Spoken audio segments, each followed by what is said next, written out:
బిడ్డ ఈ ప్రేమలు గిమ్మలు మనకు వద్దురా. నువ్వు బావని పెళ్లి చేసుకోరా. ఇదుకుంటే వాడుకో అన్నా. నడును ఫస్ట్ వాడిని బయట గుంజి నాలుగు అంతేగాని మళ్ళీ దీని జోలికి రాకుండా అవుతాడు. నువ్వు చెప్పింది కరెక్టేనే. వాళ్ళ ఇంటికి పోయి వాడిని గుంజి కొడితే ఎవరి పరువు పోతుంది, మన పరువే పోతుంది. అట్లానే ఊకుందామా? రేపు నేను పెళ్లి పెట్టుకున్నాక వాడు చెడగొట్టడం నమ్మకం ఏంది? ఇక అప్పుడు పోదా పరువు? వాళ్ళ ఇంటికి పోయి మంచి మాట కమాన చెప్పుదాం.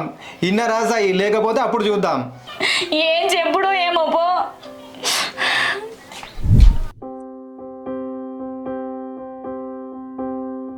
ఏందమ్మా నీ కొడుకు చేసిన పని? ఏమైనా నా బిడ్డ అంట వాడుతుండట. మేనోళ్ళకి ఇస్తామని తెలుసు కదా, అయినా కూడా వాడుతుండట. ఇదేమన్నా పద్ధతేనా? చెప్పమ్మా చెప్పు, సప్పుడు అయ్యో. మంచి మాటగా చెప్తున్నా, నా బిడ్డ ఎంట వాడకు. నాకు మేనాలుడు ఉన్నాడు, మేనాలుడికి ఇచ్చే పెళ్లి చేస్తా.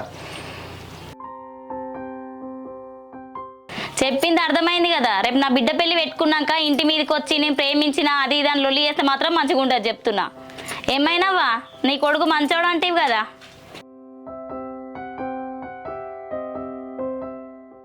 ఏమైనా చూస్తున్నావు? వాళ్ళు చెప్పేది నిజమేనా? ఏం సప్పుడు చేస్తున్నావు? నువ్వేదో ఇంటికి అత్త అత్త అని వస్తే మంచోను అనుకున్నా, ఈసొంటోను అనుకోలే.